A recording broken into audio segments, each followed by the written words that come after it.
Kulturang Pilipino, salamin ng sining bayan. Magandang araw sa inyong lahat.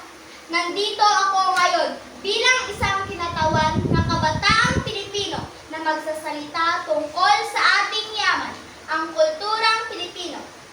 Nais kong ipahayag na ang bawat himig ng ating mga awitin, bawat galaw ng ating mga sayaw, ay salamin ng ating kasaysayan.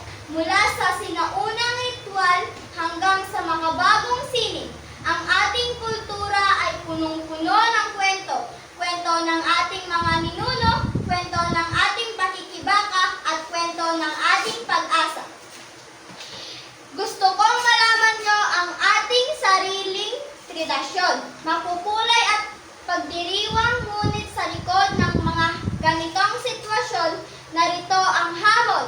Ang hamon na ipagmalaki ang ating lahi. Kailangan natin na maging matatag, malakas na kalooban upang ipakita sa buong mundo ang ating kulturang Pilipino.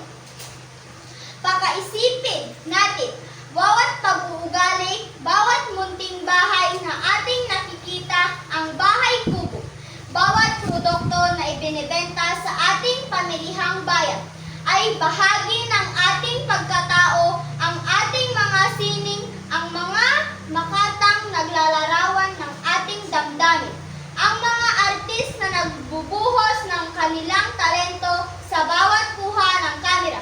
Sila ang nagiging boses ng buong bansang Pilipinas.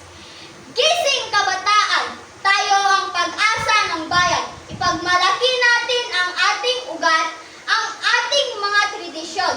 Huwag tayong mangamba na ipakita ang ating sining, dahil ito ang ating dangal sa bawat paglikha, sa bawat paglabas, sa bawat salin ng ating mga kwento, na ipapasa natin ang apoy ng ating kultura sa susunod na henerasyon.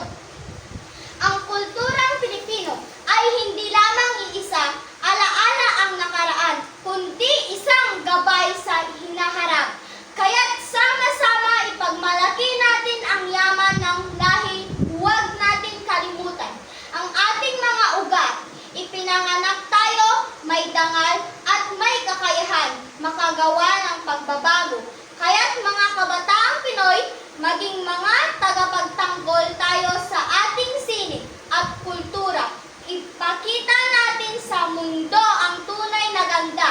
Pagiging Pilipino, magsimula tayo sa ating sarili at sa ating mga komunidad at ipakalat ang pagmalaki at nagmula sa ating sining bayan.